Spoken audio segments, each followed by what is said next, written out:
so hello नमस्ते सबैजनालाई हामी फेरि पनि फर्केर आइसक्यौँ ब्याक टु ब्याक आइसक्यौँ होइन आज हाम्रो यहाँ गान्डु सरको बाइक बिग्रिएछ ठ्याक्क के भएछ भने अब सोल्टी रन्केछ अनि बाइकको कम्प्रेसर सोल्टीको बाइकको कम्प्रेसरै छैन ट्याक्क लाएर अनि हामी लिन आएछौँ भाइ र म भएर चाहिँ लिन आएको गान्डुको धनी कस्तो भइरह म त एकदम दादा अहिले चिलमा छ बाइक बिग्रिँदा कस्तो भइरह मलाई रुन मन लाग्यो जनता जान्न चाहन्छ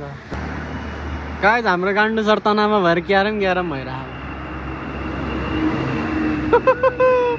गाडी बोलाएको गाडी नै आइपुगेन कुट्दा बाटोमा बसिरहेछौँ हामी यहाँ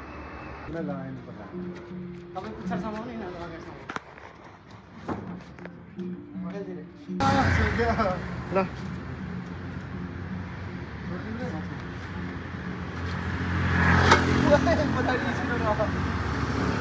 हाम्रो भाइले बाइक चोर्छ भनेर तालचा लगाए नयाँ डिल गरेर लगाएर तरिका बाइक चोर्छ भनेर हेर दुःख गरेको चाबी लगाएर राखे नचोर है केटा बाइक नचोर है यहाँ छ हाम्रो चाजु खुब खुसी भयो दाँत देखाउँदै हाँसिया हाई बाबा के छ कलर खोल्दैछन् हाम्रो देव सरले यहाँ होइन बिहान आउने तिमीले काम दिएछु अहिले खोल्दै गर्दा भेट्नुपर्छ ल गाइज हामीले यहाँ गान्डुको आन्द्रा भुँडी निकाल्न लाग्यो है खानी मुख यहाँ निकाल्दैछ है भाइको पिस्टा नै गयो जस्तो लाग्यो भाइ हाम्रो यहाँ बाइक हेर्न त हाम्रो यहाँ पोखराको भाइरल बाइकको मान्छे धनिया खाइ भाइरल मान्छे के छ यसको सर बिग फ्यान हाम्रो भाइरल मान्छेको बाइक चाहिँ यहाँ आयो ट्याक्क लाएर रेडमा 1 पिस अनि यता मेरो चाहिँ यहाँ छ के अरे ट्याक्क सयो फेरि भेट्दै गर्नुपर्छ ल हामी सधैँ भेट्नु त जसरी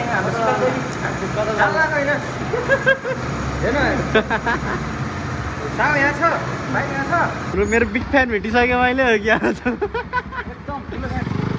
त्यहाँको बाइक टेस्ट रह्यो भन्नलाई यहाँ लाएर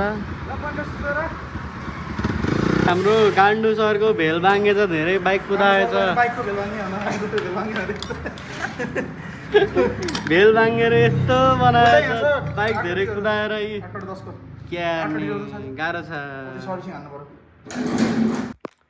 गाइस हाम्रो गान्डुको बाइक चाहिँ बिग्रेको थियो होइन बाटोमा आउँदाखेरि अब बाइकको इन्जिन गाह्रो छ अब खोलेपछि नै थाहा भयो त्यस्तै सङ्घार त लागिरहेको थियो अब के अन्त यस्तै छ कति बेला के हुन्छ थाहै हुन्न सो हामी फेरि पनि भेट्नुपर्छ ल गाइस बाई बाई